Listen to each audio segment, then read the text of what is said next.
to the daily map update report prepared by the Pioneer team. The Russian Federation continues to be shaken by incredible events.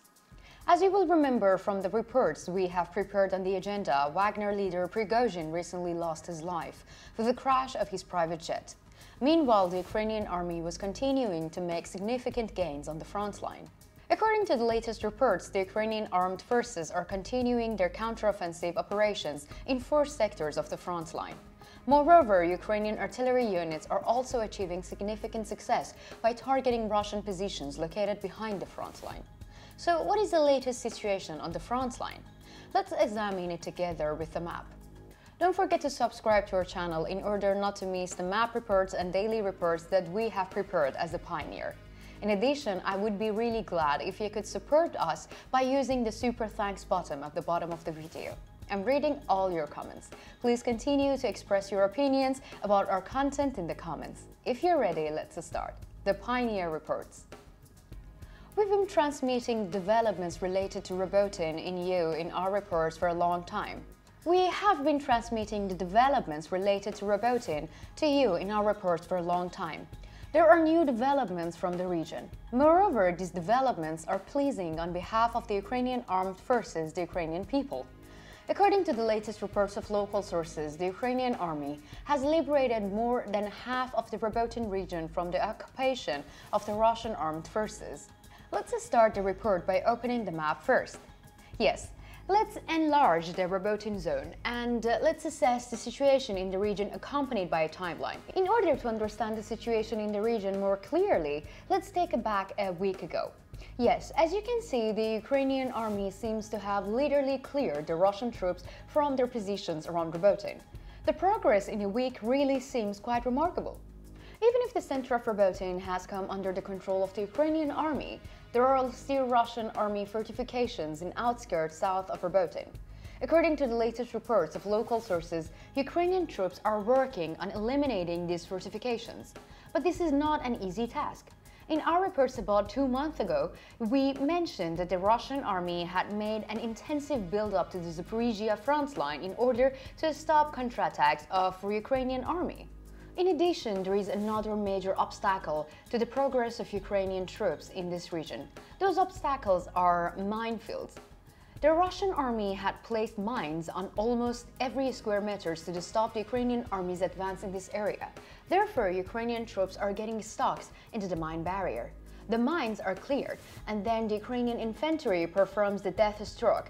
This situation, as we have stated, causes the Ukrainian troops' progress in the region to continue slowly.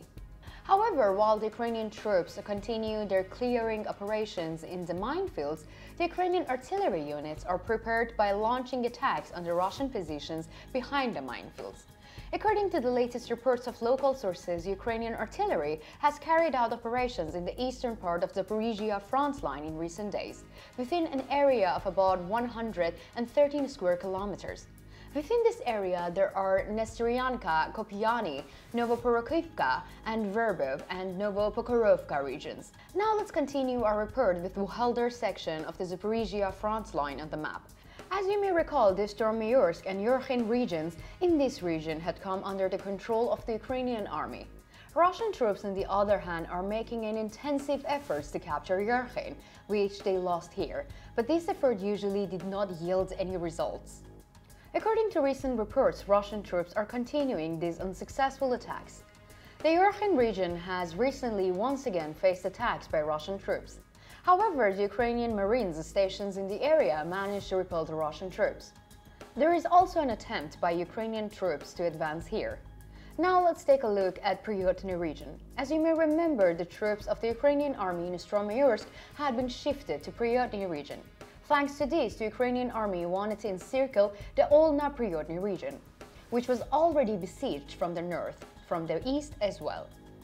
According to the latest reports of local sources, Ukrainian troops launched this siege.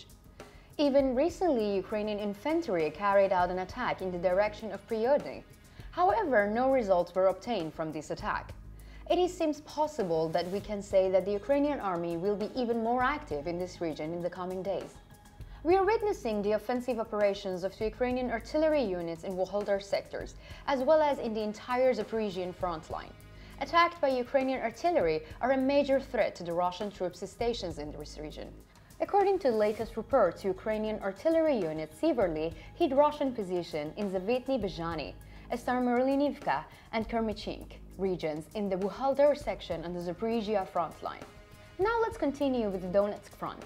For several days there had been a decrease in mobility on the front line. However, it seems that the movement had resumed.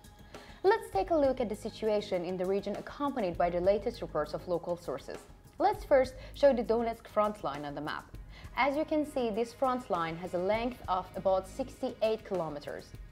According to the latest reports, the Ukrainian Armed Forces carried out an attack in the direction of Novomikhailovka.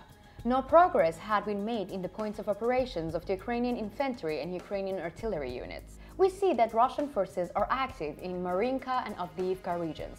Russian troops carried out attacks on Marinka and Avdiivka, but the Ukrainian defense forces in the region have not lost any territory so far. Russian troops carrying out attacks in the region were forced to withdraw, suffering heavy losses. I would like to continue our report with the Bakhmut line. Let's first share Bakhmut and its surroundings on the map. According to the latest reports, the Ukrainian army is working to strengthen its dominance in the area south of Bakhmut.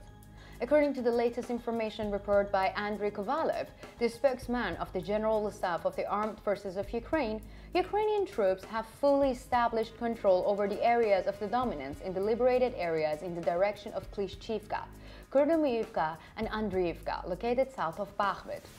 Again, according to the recent reports, Russian troops have moved to the retake areas where the Ukrainian army has established dominance. There are reports that Russian troops are conducting offensive operations in the direction of Klishchivka. However, the Russian troops have not been able to make any gains so far. There are also interesting developments related to the Crimean Peninsula. However, there is no confirmed information so far. Therefore, it is just